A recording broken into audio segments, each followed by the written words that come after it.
اور وہ ہے کہ وقمرا منیرا، اس نے ایک چاند بھی بنایا ہے جسے روشن کر دیا اور اس کی روشنی ٹھنڈی ہے۔ اس کی کیفیت بھی وہی ہے کہ وہ بال کی باریک دھار کی طرح وجود میں آتا ہے، بڑھتا ہے اور گھٹتے گھٹتے کھجور کی ٹہنی بن کے رہ جاتا ہے۔ وہ اللہ ہے، اور وہ ہے کہ هو الذی جعل اللیل والنہار خلفا، کہ جس نے رات اور دن کو ایک دوسرے کا جانشین بنایا، ایک کے بعد ایک آ رہا ہے، اور یہ روز عمل آپ دیکھ رہے ہیں، وہی کر رہا ہے، ایک خاص ترتیب سے کر رہا ہے جس میں ایک سیکنڈ کے 1000ویں حصے کا فرق نہیں آتا، نہ اس کے طلوع میں نہ غروب میں، نہ کمی میں نہ اضافے میں۔ جس موسم کے لیے اس نے جو رفتار اس کی مقرر کر دی ہے اس کے مطابق چل رہا ہے۔ بتاؤ تو صحیح، اگر ایک اللہ کے سوا بہت سارے اللہ ہوتے تو یہ نظم و ترتیب قائم رہ سکتا تھا؟ یہ ایک وقت پر نکل سکتے تھے، ایک مقام پر ڈوب سکتے تھے؟ یہ کیفیت خود بتا رہی ہے کہ ان کا کرنے والا ایک، اور دوسرے جو کرنے والا ہے وہ حکیم، صاحب تدبیر، بے جان اور اندھی فطرت نہیں ہے، مادہ نہیں ہے کہ خود بخود ہو رہا ہے، بلکہ کرنے والا کر رہا ہے۔ اور یہ کیوں ہے؟ لمن اراد ان یذکر، کہ جو یہ چاہے کہ اس سے نصیحت حاصل کرے وہ اس سے نصیحت حاصل کر لے، او اراد شکورا، اور جس کا ارادہ ہے شکر گزار ہونا کا ہو، اس کے لیے یہ دلیل شکر گزاری۔ یہ چاند سورج ہر آدمی کے لیے نکل رہے ہیں، اس کے لیے بھی جو ناشکر ہے، اس کے لیے بھی جو اللہ کی نعمتوں کا قدردان، اس کے لیے بھی جو اس سے نصیحت لے رہا ہے کہ میرا اللہ اتنا صاحب قدرت ہے اور کوئی شے کائنات کی اس کے دائرے قدرت سے باہر نہیں، کوئی ایسا نہیں ہے کہ جو اس کے حکم کو ٹال دے، اور کوئی ایسا نہیں ہے کہ جو اس کی مرضی کے خلاف خود کچھ کر سکے یا اس سے کچھ کرا سکے۔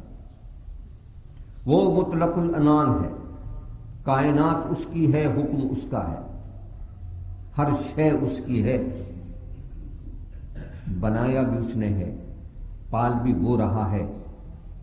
اور ان سب کو ایک خاص وقت پر لے جا کے ختم بھی وہی کرے گا۔ خدا کی یہ حمد و تعریف کرنے کے بعد اب اللہ اپنے ان بندوں کی طرف آتا ہے جو انہیں محبوب ہیں، وعباد الرحمن، اور اللہ کے خاص بندے، بندے تو سب اللہ کے، لیکن وہ جنہیں وہ اپنا کہہ رہا ہے، اور یہاں صفت عباد اللہ نہیں استعمال ہوئی، اللہ کے بندے نہیں کہا، حالانکہ اللہ تو اس میں ذات ہے اللہ کا، عباد الرحمن کا ہے، اس لیے کہ مشرکین مکہ سب سے زیادہ جس سے چڑھتے تھے وہ لفظ رحمان تھا، کہتے یہ رحمان کہاں سے آ گیا؟ کہا وہ جو رحمان ہے نا،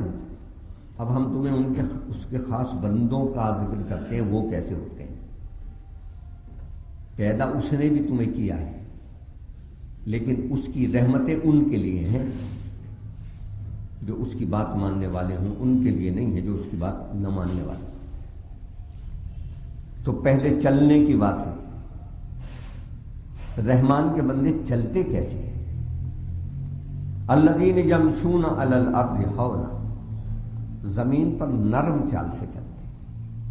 اکڑ کے نہیں چلتے، تن کے نہیں چلتے، گردن اکڑا کے نہیں چلتے، متکبرین کی طرح نہیں چلتے، اور اسی طرح مستضعفین کی طرح بھی نہیں چلتے،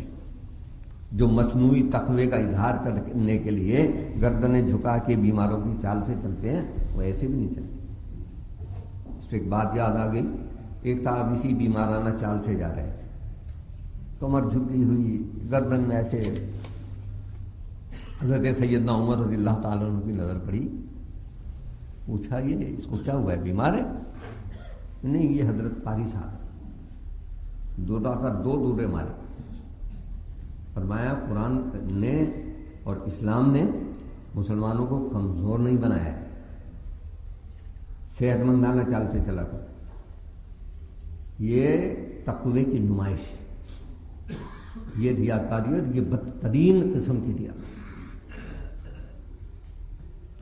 اس سے اللہ بچائے۔ یہ اس سے بڑا تکبر ہے کہ جس میں آدمی اپنی دولت پر اتراتا ہے، اپنی طاقت پر اتراتا ہے، اپنے خاندان پر اتراتا ہے، اپنے عہدے پر اتراتا ہے۔ یہ ایسی ہے کہ اس سے بڑی برائی کوئی نہیں ہے کہ کوئی آدمی اپنی دینداری پر، اپنی خدا خوفی کا مظاہرہ کر کے اترائے۔ یا تو فرمایا کہ نہ وہ اس طرح چلتے ہیں کہ ان کی چال سے تکبر کا اظہار ہوتا ہو، نہ زمین کو دھبدھبا کے چلتے ہیں، نہ زمین پر زور سے چلتے ہیں، نہ اگڑ کے چلتے ہیں،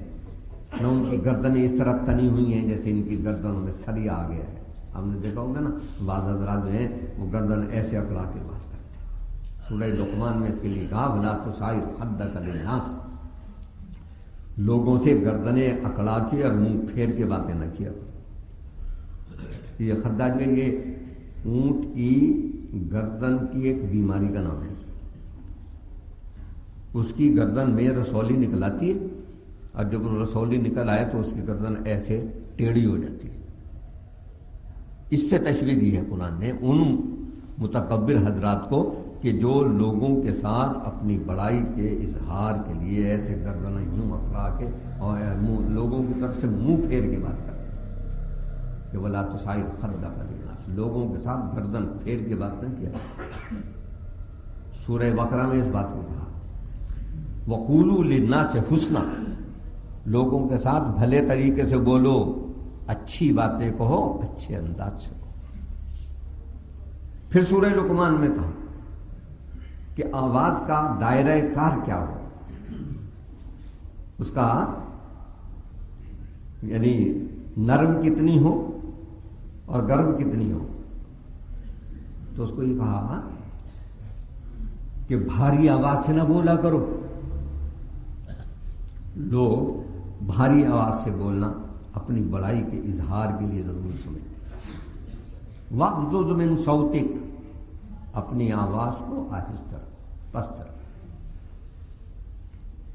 إِنَّ أَنكَرَ الْأَصْوَاتِ لَصَوْتُ الْحَمِيرِ، اگر بھاری آواز ہی کوئی حسن ہوتا، خوبی ہوتی، تو سب سے بھاری آواز تو گدھے کی آواز ہے۔ گدھا سب سے بڑا سردار ہوتا، گدھا جو ہے وہ سب سے بڑا عہدیدار ہوتا، سب سے بڑا آبرومند اور عزت دار ہوتا۔ دنیا کی ساری زبانوں میں گدھے کا تصور جو ہے وہ بے وقوف اور احمقانہ طرز زندگی اختیار کرنے والے کا تصور ہے۔ تو لہذا آپ دیکھیں کہ اللہ ہمیں بولنے کا طریقہ سکھا رہا ہے، اپنے محبوب بندوں کے بولنے کا انداز بتا رہا ہے کہ وہ کیسے بولتے ہیں۔ وَإِذَا خَاطَبَهُمُ الْجَاهِلُونَ قَالُوا سَلَامًا، اور اگر کبھی جاہل ان کے منہ آنے لگے، اور جاہل سے مراد صرف بے علم نہیں بلکہ جاہل سے مراد وہ ہٹ دھرم اور کٹ حجتیہ ہے کہ جو بات سمجھتا تو ہے مگر سمجھنا چاہتا نہیں، ایک، اور دوسرے بھلی بات کہنے والے کو باتوں میں الجھا کے اس کے راستے کی دیوار بننا چاہتا ہے۔ اس کا واسطہ آپ کو اس وقت پڑے گا، اس بات کا تجربہ اس وقت ہوگا جب اللہ کے دین کی بات کسی کو سمجھانے کے لیے اٹھیں گے، کسی کو بھلی بات کہنے کے لیے اٹھیں گے، تو وہ آپ کی بھلی بات کو اس انداز سے کاٹے گا کہ آپ یہ بات بھول جائیں، کسی دوسری بات میں الجھ کے رہے۔ آپ کسی کو کہیں بھائی سچ بولا کرو، تو کہے گا جی آج کل تو گزارا نہیں ہو رہا، آپ کبھی منڈیوں میں گئے ہیں، بازاروں میں گئے ہیں، کچہری میں گئے ہیں، وہ آپ کو الجھا دے گا، اس طرف نہیں آنے دے گا جس طرف کی اصلاح کرنے کے لیے آپ گئے۔ آپ توحید کی بات کرنے گئے ہیں، وہ آپ کو مختلف حوالے دے کے کہانیاں سنا کے بہلا کے ان میں لگا دے گا، ایسے دلائل کے ساتھ آپ سے الجھے گا کہ جن سے آپ کا وقت خراب ہو، اور جتنی دیر میں آپ 4 آدمیوں کو بھلی بات سمجھا سکیں وہ اتنی دیر آپ کی خراب ہو جائے۔ مومن صاحب بصیرت ہوتا ہے، اللہ کے نور سے دیکھتا ہے۔